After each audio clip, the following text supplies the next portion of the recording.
Hello there, guys, and welcome back to Blues Fans TV for yet another live Premier League match review by myself, as Chelsea went to Bramall Road to Sheffield United to the Blade and picked up another 3 points and are now just 1 point, just one single point behind top four, behind Liverpool, who today, of course, got absolutely annihilated by Manchester City. Was today all that pretty by Chelsea, by Thomas Tuchel's Chelsea? No, it wasn't. It absolutely wasn't pretty. And, Timo Werner and Mason Mount kind of, dragged Antonio Rüdiger out of that pile of crap that he put himself into. Even though I will say, other than the own goal, I thought Rüdiger was actually pretty damn good, especially late on in the second half. But regardless, own goal that wasn't necessary. Hey, we scored 2 goals, another one from a penalty spot, and the lovely Mason Mount goal, which was a lovely build-up as well. So at the end of the day, I'm happy. We're getting closer and closer to that top four. We're so close now. So I'm not complaining. Yeah, I thought a bit of the formation at the lineup was very strange. I thought Thomas Tuchel got it wrong, but we won anyway. So did he get it wrong? It's a difficult one. But I will talk about all of that and lots more in today's live stream. But before that, let me quickly shout out our sponsors and those, of course, as you can see on screen, are OneFootball. If you don't know OneFootball, to be honest, what are you doing really? Because they're absolutely sick. Like the name suggests, it is a football app. Shock of that, really. Didn't expect that one, did you? But it is a football app where you can get all the latest football news from pretty much every single team all around the world. And that's transfer news as well as, of course, live score updates. Whether it's during the Chelsea game, when you get the live score update, oh, Chelsea scored, who assisted, all of that kind of stuff. Get all of the news straight to your phone, including all of the transfer rumours, especially with this cool indicator light that shows the likelihood of a certain transfer happening. I know the January transfer window just shut, but hey, the rumours about the summer are already flying about. Erling Haaland, Nicolas Süle, even David Bloody Alaba. Do you know what I mean? So, the indicator light shows you the likelihood of a certain transfer, and you can, of course, also pick multiple favourite teams and favourite leagues all around the world and get all the live score updates from all of those, and, of course, all the other news as well, all there in one app. And it's just a brilliant app. Like, it really, really is. I can only recommend downloading it with the link down in the description below. It's literally, the first link in the description. Really appreciate them sponsoring us. And like I just said, they're just a really good app, honestly, and everyone should have it on the phone. So go down below and download the OneFootball app with our link right now. But enough of that. Let's talk about the game. And by the way, everyone in the chat, I do welcome you. I already have a missed super chat by Pablo. How you doing, bro? Hope you're well. $5 Australian saying, watching Chelsea is similar to watching my local team, WSW. Both have trouble attacking and it's infuriating to watch. That said, very happy with the dub. Could not agree more. And before getting into anything more about this game, please be sure to subscribe to Blues Fans TV if you haven't already. That'd be sick. Smash the like button on this video if you're happy that Chelsea got the win. And arguably, even more importantly, make sure you subscribe to my personal channel to an in-depth analysis of this game tomorrow afternoon at 4 p.m. UK time with Dan McCarthy. If you don't know who Dan McCarthy is, he has the podcast with Simon Phillips and everything. So the man knows his stuff. Get involved, subscribe to my channel. Literally just click the @ in the title. Brings you directly to my channel. Subscribe. I want to reach 10,000 subscribers as soon as possible. So the more of you to go over there and subscribe, the better, really. But enough about all of that. Let's get into today's game. And let's talk about the lineup that we put out. Because like I said, I was a bit confused and I do still think that Thomas Tuchel got it wrong. As much as we won, I do still think he got it wrong. We stuck to the same, rough formation with the 3 at the back. Edouard Mendy in goal. Of course, Azpilicueta the right side of centre-back. Thiago Silva out injured after picking up the thigh injury against Tottenham. So Andreas Christensen came into the side and replaced him as the central centre-back. Antonio Rüdiger remaining as the left side of centre-back. And also the two... Well, no, actually, they didn't stay the same. But Reece James remained as the right wing back, which I didn't expect. I thought Callum Hudson-Odoi would come back into the fold in that position like he was against Wolves and Burnley. But no, Reece James stayed there, while Ben Chilwell came into the side for Marcos Alonso at left wing back. Mateo Kovacic and Jorginho remained as the double pivot. No N'Golo Kante. Then we had a front three of Mason Mount, Timo Werner, and Olivier Giroud, which I wasn't 100% sure about. I'm still not 1,000% sure whether this was a 3-4-2-1 or a 3-4-1-2. But at the end of the day, it doesn't really matter. I still think he didn't get it spot on. Thomas Tuchel did. I still think that Giroud was very pointless today, and he did really nothing. He couldn't really hold up any balls. He couldn't really create any link-up play, and he didn't really have any chances. So clearly that didn't go to plan. But hey, at the end of the day, we struggled quite a bit. Sheffield United, maybe they surprised Thomas Tuchel as well, because they pressed us 50 times as much as all of the last 3 games did combined. That includes Wolves, Burnley, and Tottenham. Maybe Tottenham for the last 10 minutes of the game. But other than that, Sheffield were way more aggressive throughout the entire game, and we struggled with it to some extent. And especially the first half an hour was real bad. I'm telling you, it was real bad. I mean, it took 2 minutes and an awful Azpilicueta mistake that put Burnley through, not Burnley, Sheffield United through already. And then thankfully, one of the Olivers, because both of their strikers were called Olivers, can't remember which one, but he hit the side netting, thankfully, even though Mendy had it covered. But still, yeah, the first 30 minutes were awful. Azpilicueta was awful. Christensen struggled at the start, got better, but still struggled. Jorginho had a dreadful first half an hour. I mean, he didn't have a great game, full stop, as a poor game, if you will. Even though he had good moments and got better towards the end of the first half and was good at the start of the second half, but then got worse again. And of course, scored the penalty to win us the game, so it can't be too harsh. But yeah, I mean, we struggled. We struggled to get the ball up to the front three. Just Timo Werner and Mason Mount. Those two were the only ones doing anything. Quite frankly, those two were the only ones doing anything on that entire pitch for us, quite frankly. And that, you know, came to fruition in the 43rd minute after already Timo Werner, with our biggest chance of the game, up until that point, obviously, was played through with a lovely over-the-top ball by Mateo Kovacic. Werner was through, and the goalkeeper came for it, so Werner had to go for a chip. Didn't put enough power in the chip, and it was cleared before. He had Mason Mount right next to him. Could he have squared it? Maybe. But in his situation of such a goal drought, I think it's actually totally understandable that he didn't square it. So fair play. Didn't quite get over the line. And hey, we scored in the end. And he was one of our two best players, in my opinion. So I can't really complain, quite frankly. But yeah, in the 43rd minute, it finally came to fruition. A lovely move. Ben Chilwell down the left-hand side. A lovely ball towards a lovely run of Timo Werner. Honestly, a brilliant run. Then a perfect cutback to Mason Mount, who arrived late into the box with space. And then with his weaker left foot, finished into the bottom right corner. Perfect. Honestly, perfect goal. Brilliant. Just before half-time. Honestly, what we needed, because the first half was poor. The first half was honestly poor. Going into the second half, it wasn't that much better, but of course, we had some control, right? We had some control, so that is obviously some sort of positive. I will say, though, Timo Werner actually came off. I will touch on that again later. And he had his thigh strapped, which not ideal. So let's hope he didn't pick up an injury. But yeah, I mean, before we were awarded the penalty, Mr. Antonio Rüdiger stepped up to the plate. You know, after all this PR the Chelsea Football Club have been doing for him to, you know, save his reputation, I would say. Whether it's true or not, I won't comment. I don't know. None of us will ever really know. But they're trying anyways. But he stepped up, and instead of helping the team, scored an own goal. One of the most ridiculous own goals you'll ever see. I mean, it was poor defending in the build-up. But then Rüdiger just had the ball, could have just either cleared it or run away with it. Like, there was no one close to him. He could have just made a left turn and run away with the ball. Or he could have left it for Edouard Mendy, which Edouard Mendy thought which was what Rüdiger was doing, because Rüdiger didn't touch the ball for so long. Mendy slowly came out, making sure that the Sheffield United player can't get to the ball and surprising him. And out of nowhere, Rüdiger tries to pass the ball backwards to Edouard Mendy, who wasn't in his goal anymore, and right next to the goalpost, just passes it into his own net. 1-1 in the 54th minute. I'm like, bloody hell. Was I surprised? Not really. But hey, it was what it was. Thankfully, like I touched on in the intro already, Mr. Timo Werner dragged his German friend right out of the mud and then won us a penalty. You know, brilliant pressing from Mason Mount as well, if people didn't notice that. Brilliant pressing from Mason to force a mistake by the Sheffield United defender, who tried to pass the ball back to his goalkeeper, but Timo Werner made a great run. Smelled the danger and turned up in the right spot, picked up the ball, laid it around the keeper. The keeper ran into him, or he ran into the keeper, whichever way you want to put it. The ref initially didn't give a free kick, or a penalty rather. No idea why. When the ball finally went out of play, he went over to the screen, checked. He was like, oh, okay, got that word wrong. Gave us the penalty. Jorginho steps up, and unlike in the Tottenham game, when he didn't do a little hippity hop, he went back to doing a hippity hop, and boom, he scored. And I love that. And it's also, try it. If you're watching this right now, just sit there by yourself and say, hippity hop. It's fun, I'm telling you. It's good fun. It's a good laugh. But anyway, he scored in the 58th minute to put us 2-1 up. And thankfully, that was then the score that remains. You know, we didn't score again after that, which was a bit disappointing. I would have loved to see a goal or two more. But quite frankly, we didn't really have any real chances to do so after that. You know, we didn't really create much. We had loads of corners and loads of not great crosses and not really much crazy down the middle. I won't lie. We weren't that great. But hey, we got the dub. But I do need to see some improvement. And I hope Thomas Tuchel has today learned, don't play Olivier Giroud. Just don't. And if you do, right, I do like Oli in some instances. First of all, I think he misjudged Sheffield United. I think they were more aggressive than he thought they would be.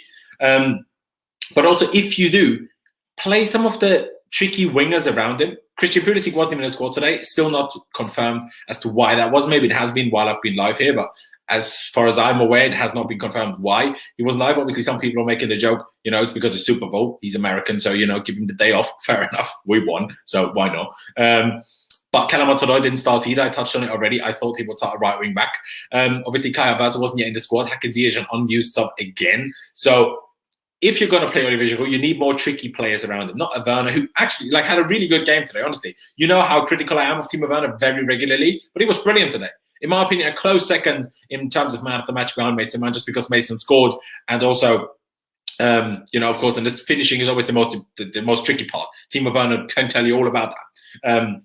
And also forced, the mistake that Timo Werner won the penalty from. So, Mason Mount just about edged Timo, in my opinion. But, hey, very, very close, very, very close. But regardless, can't remember where I was at now. Oh, yeah. They're not the type of players that Olivier Giroud needs around him, in my opinion. So I think you got that all wrong. And to be honest, if we want to put more and more pressure on a team like Sheffield United, we should have played Hudson-Odoi right wing back, in my opinion. We should have done. Should Kante have played instead of maybe Jorginho or Kovacic? Maybe. But Kovacic was brilliant as well. So I don't know if that would have changed so much. The difference is, and I will touch on this for just a second, right, before I continue talking about the game. Because people say, Jorginho isn't press resistant and Kovacic is so much better. And now that finally someone pressed us, Jorginho being shown up again. You're not wrong in that. He didn't look anywhere near as good as when he had way more time on the ball in the last 3 games. That is true. But think about why that is. Also think about the formation here. Because obviously when all this talk came out that Jorginho is at least a press resistant and that's one of his biggest strengths, we played a 4-3-3 with him as the sole DM, which does what? 2 8s in front of him, a front 3 even further in front of him, and 2 fullbacks next to him, right? And obviously the 2 centre-backs and the goalkeeper behind him. In a 3-4-3 or 3-4-2-1, what does he have? He has Kovacic next to him, but there's almost always someone behind them, someone between them. Then he has Reece James to his right. He has a left wing back, which requires a long ball, which is not very easy when you're being pressed. And then he doesn't really have close forwards to him because he requires Mason Mount to drop really deep to provide that position. And then there's only one player, which is a passing lane easy to block. So really, in this system, you need to be press resistant, but press resistant by being really good at dribbling. While in a 4-3-3, you need to be press resistant by being really good at passing. Because if you just dribble your way out of that role, then you just leave gaps after. So that's why in today's system and in today's game, Kovacic, the way he is press resistant, was so much better than Jorginho's was, and Jorginho struggled. He lost the ball way too many times, even though, like I said, he found himself a bit, got his feet together towards the end of the first half and was decent at the start of the second half, but again, faded out a bit and struggled a bit more. So wasn't brilliant, but just a quick explanation why he struggled more than Kovacic did, because they're different type of press resistant. That doesn't mean Jorginho isn't press resistant, but in this system, he isn't. In this system, he just absolutely isn't. And hey, as much as I like him, I have to admit that. But, the game went on and we were just hanging on for dear life, quite frankly. We made some subs. Some interesting subs, I would say. Callum Hudson-Odoi came on for Olivier Giroud. And Marcus Alonso came on for Ben Chilwell. Maybe to defend set pieces, because obviously that's where Sheffield United are really strong. But that was in the 62nd minute, only a few minutes after we made it 2-1. And then in the 75th minute, I touched on it already, Timo Werner looked like maybe he had to come off, because obviously in the end, sitting on the bench, his leg got strapped and, he looked in a little bit of discomfort. But he was replaced not by Tammy Abraham, not by Hakim Ziyech. He was replaced by N'Golo Kante. And quite frankly, I do know my football. I do know a bit about tactics, but I have no idea what position N'Golo Kante played when he came on. He was here, there, bloody everywhere. Good in some cases, bad in some other situations. But hey, that's what happened, and we saw the game out. But hey, we played our luck.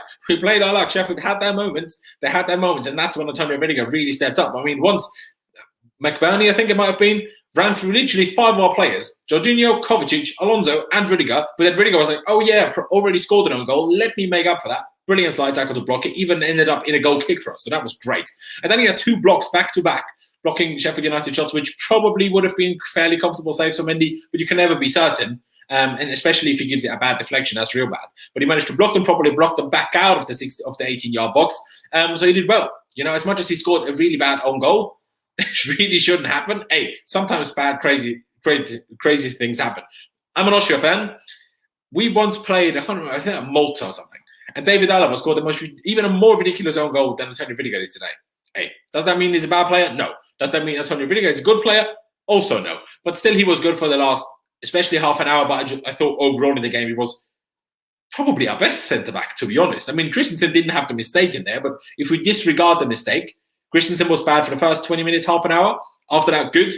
And Rüdiger was good for the entire game, other than a mistake, which was obviously a bad mistake, but we won anyway. Well, Aspie had good moments, but also really, really struggled. Let alone that mistake in like 1 minute in when, Sheffield United could have already gone a goal up. So that wouldn't have been fun at all. And like MAG just put in the chat, Man United couldn't beat Sheffield United, but Chelsea beat Sheffield United, lads. Yeah, exactly. Sheffield United, as much as they're bottom of the league, and hey, we should be beating them, they're on a good run of form. They beat Manchester United or had them to a draw. I don't remember. I think they beat them even. They won their last game as well. They're a good team. They're a good team on the up. As much as they're bottom of the league, they're still a good team. And we have another donation by Pablo here. My bro, big up yourself. Saying, I could have swore AFTV said we were the new banter club. Hey, let them say that all they want, and then they can count the digits of their position in the league because it's 2 digits. And once they get back to 1 digit, they can start talking again. Maybe they might be ninth. I don't actually know. But, we just say things, don't we? But yeah, at the end of the day, we somehow held out. It was nervy at the end. Unnecessarily nervy. It was already nervy. It was already bloody nervy against Spurs. It was already a bit nervy at times against Burnley, even though they never really threatened us. But still, only got that second goal very late as well. And today was the same issue. So Thomas Tuchel still needs to get this team scoring more. He absolutely has to. I don't know when he will trial a forward the back formation for the first time. I don't know. Maybe Barnsley in the Cup on Thursday is the perfect moment and situation for that. Quite possibly. Because they pressed us, but I still think we would have done better today with the forward the back pass. Hey, maybe I'm wrong. Hey, who knows? Who knows? Who can predict the future? Not the future anymore. The past. I don't know what you call it then. But regardless, who knows? Just my personal opinion. I think we would have done a little bit better. Although I do admit, without Thiago Silva, the 4 at the back, so just 2 centre backs, is risky. And we still don't know how long he will be out for. I'm sure, I hope Thomas Tuchel will be asked about it in his post-match press conference. So I will tell you about that all on my channel tomorrow in this in-depth analysis of this game over there with Dan McCarthy tomorrow at 4 p.m. UK time. Like I said, hit the @ in the title to get to my channel, subscribe and check that out. I don't know why people are just saying so many things. Don't spam the chat. No one wants to see that. I'll have to put you in a timeout. And you don't want that. I don't want that. Nobody wants that. But stop spamming. Who are we? Kids? No, we're not. Let's just converse like adults. You might be a kid, to be fair. I don't know, do I? But regardless, let me just continue. What else is there to say? Let me just look at the table. I told you already how the situation looks right now. But let me just look at it. Of course, Manchester City is now running away with it, right? But we are now 1 point behind Liverpool, who are, in 4th, and we're in 5th. We're at least now the best team in London, thankfully, because we're ahead of West Ham on goal difference, thankfully. We are 4 points behind Leicester City. Not exactly, undoable either. And their next 3 games are very difficult. And we're only 6 points behind Manchester United. I say only 6 points is still a significant amount, but hey, everything's possible. The title I don't see possible, but hey, we could finish second. If Thomas Tuchel keeps us playing actually quite decent at the back, unless Antonio Rüdiger, scores own goals, would have been another clean sheet otherwise, and gets us scoring more goals, I don't really see what's going to go wrong, quite frankly. So you have to take the positives. And appreciate the positives. And we got us from 9th and even 10th the day after Frank played, because then Arsenal jumped ahead of us, I think. In 4 games under Thomas Tuchel, we got us from 10th to 5th, 1 point of 4th. Hey, it's not all that bad. Yesterday wasn't pretty, and it was a bit dead, and it really was. But there are positives. First of all, Timo Werner playing a lot better today. I know people were already saying he played a lot better against Spurs. Disagree. Won the penalty. Other than that, didn't think it was that good. Today, though, brilliant performance. Making lovely runs. Also, his teammates, in some occasions, finding his runs. Great. Doing really well to win the penalty. A great cutback cross to Mason Mount for the assist. Let alone the run he made to even be found by Ben Chilwell on the left-hand side. Absolutely brilliant. Mason Mount, ever present. There was a lot of people. I will tell you a little bit of a story, right? So a lot of people on my Twitter, by the way, follow me at last1507. Link is down in the description. I post great things. Don't worry, believe me. Just follow me. There was a lot of people when Thomas Tuchel got sacked, and not Thomas Tuchel, touch wood, but Frank Lampard got sacked, and I said, I'm telling you, Mason Mount will be one of the most regular players under Thomas Tuchel. I tweeted that. I said that to everybody, and the amount of hate and ridicule and laughing emojis and whatever else I got, funny. Look at you now. Look at you now. He didn't start against Wolves. Comes on, his best player. Okay, maybe after Hudson-Odoi, but still comes on and actually makes a difference. Starts against Burnley after Hudson-Odoi, best player. Starts against Spurs, officially awarded the man of the match, even though I thought Jorginho was better. Today, starts again. Don't know who won man of the match, but in my opinion, it should be him. Closely followed by Timo Werner. So, first of all, big up yourself, Mason Mount. What a guy. Brilliant footballer. Never seen anyone with work rate like that. It's crazy. Everyone else would have torn all of the hamstrings. The man doesn't even possess hamstrings. Probably not. But I love it. I absolutely love it. Big up the guy. Big up the guy. Big up Timo Werner as well. Brilliant performance today. Very happy for him. Obviously, we need to get him scoring now. And not just against Barnsley. Hey, if he scores against Barnsley, very pleased. Although I think he should get a rest, actually. But next week against Newcastle, next Monday, of course. If he can get a goal there, I would love that. Maybe 2, maybe 3, who knows? But we need to break that goal ban. But at least at this point, he's improving. He's improving and actually doing things that, as a striker, you can be on a drought, right? He hasn't scored for 14 games, but at least today he played well and did everything well but scored. Won a penalty. Already did that at Spurs, I know. But won a penalty, assisted a goal, and played really well overall, which is what I like to see. Other than that, a couple of players. Edgar Mendy looking very good. Very happy with him. No mistakes. Not at all to be blamed for the own goal that obviously Rüdiger scored. Aspie, not great. Not great. But hey, the guy's getting older, playing 4 games in a row. I guess maybe fair enough. I don't know. Christensen did good. Struggled a bit in the first half an hour, but in overall did good. Rüdiger, awful own goal. Other than that, actually very good. I thought Ben Chilwell, had a good game.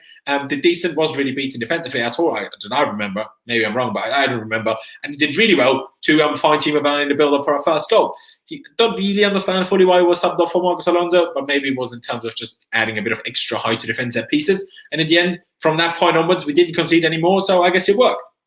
Reece James sometimes just passed it back a little bit too often. A little bit. Just trust your own passing a bit more, Reece. You're, in my opinion, probably the best passer at our club.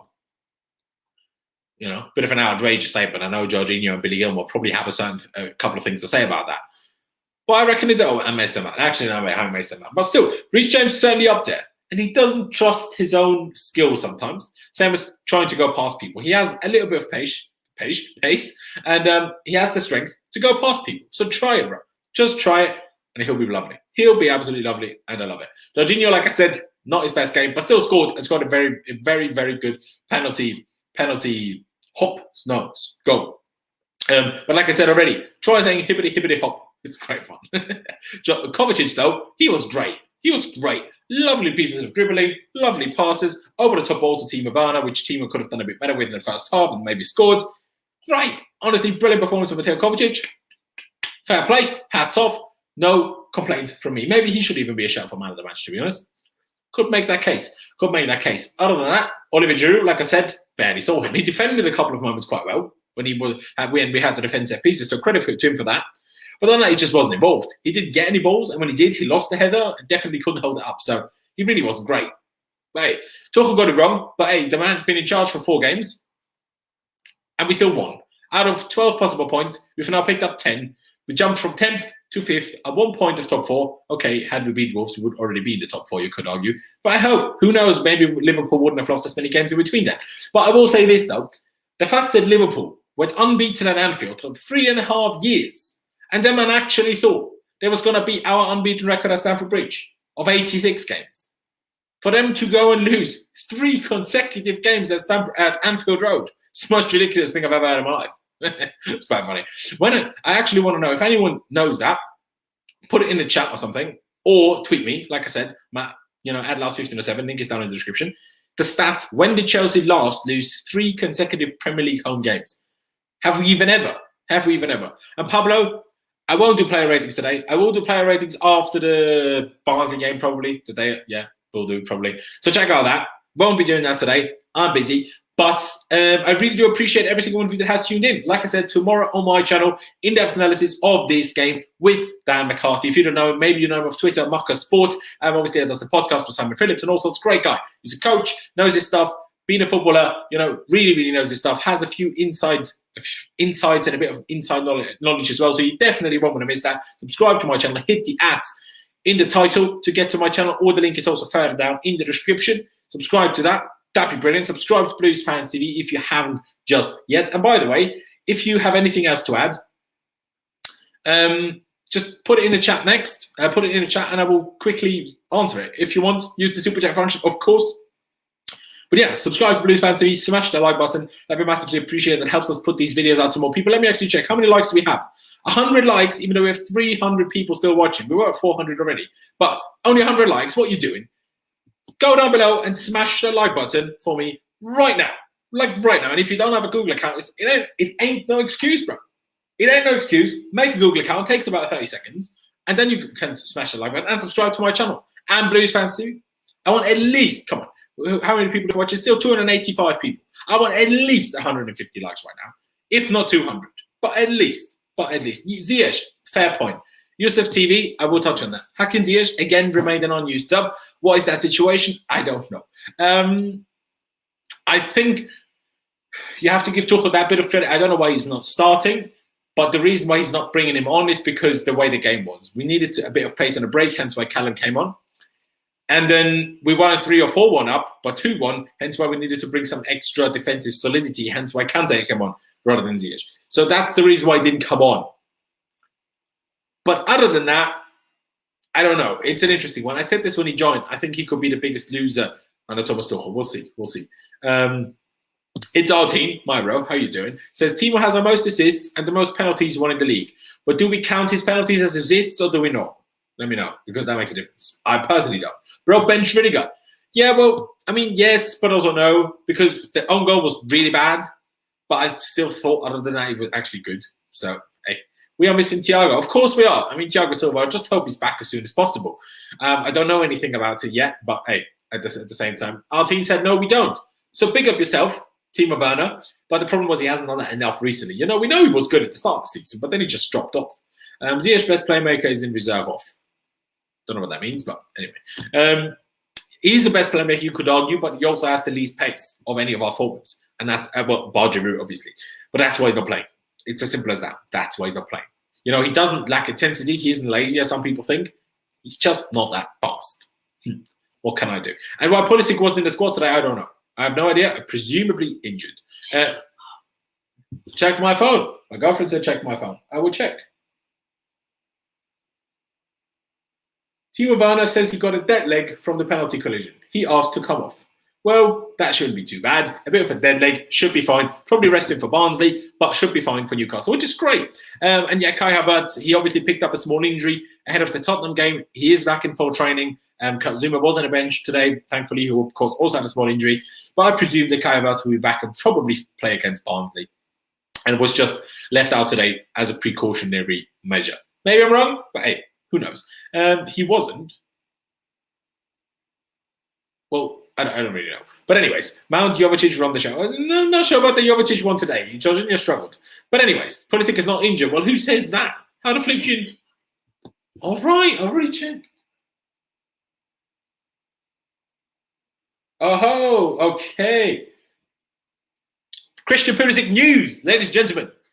Listen to myself. My girlfriend's laughing about that thing. Anyway, Thomas Tuchel says, listen, on Christian Pulisic, he has some family issues to solve. Family is always first. Big up yourself, Thomas Tuchel, for allowing that.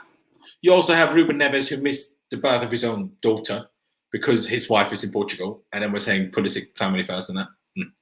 No, but maybe something serious, and I respect it. And we won anyway, so there's no reason to complain. There is no reason to complain. All right. Shut up, Sammy. It's probably you in the chat. Shut up. But yeah, ladies and gentlemen, I really do appreciate every single one of you that has tuned in. I'm going to leave it at that. Thank you guys for watching. Subscribe to Blues Fans TV if you haven't already. Help us reach 125,000 subs as soon as bloody possible. Smash the like button right now. Subscribe to our personal channel and help me reach 10,000 subscribers immediately, ideally. So go down below, click the ad in the title, subscribe to my channel for an in-depth analysis of this game over there at 4 p.m. UK time tomorrow afternoon with Dan McCarthy. And of course, one last shout out to our sponsors of today's video, One Football. Subscribe, no, don't subscribe, download the app with the link down in the description. But I leave it at that. Thank you guys for watching. Up the Chels, 1 point off top 4. We'll get top 4. Don't you worry. Thank you guys for watching. Up the Chels. And I'll see you when I see you.